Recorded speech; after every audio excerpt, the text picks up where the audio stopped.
带去读唐诗。夜泊牛子怀古，作者李白。牛子西江夜，青天无片云。丁秋望秋月，空忆下将军。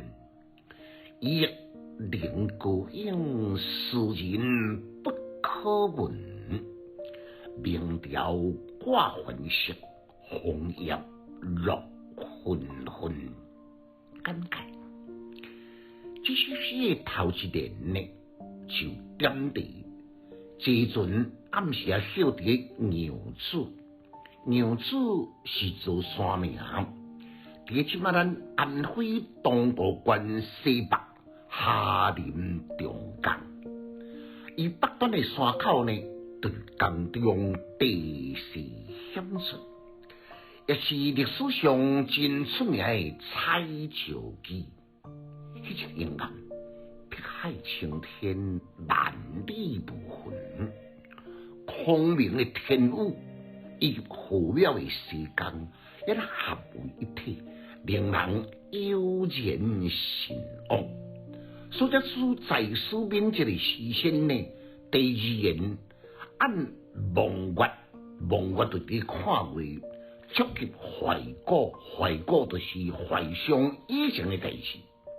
想起了几百年前，西晋谢常大将军来当到一位名不经传的船夫，叫做袁弘。伫小船顶来吟咏，迄个数座尊英，诗意涌现，为俄罗斯世外高人，用隆重的礼金来延聘为之上宾。素喜要用文的袁弘，声名远近，也传入当时一段佳谈。一领孤影，诗人不可闻。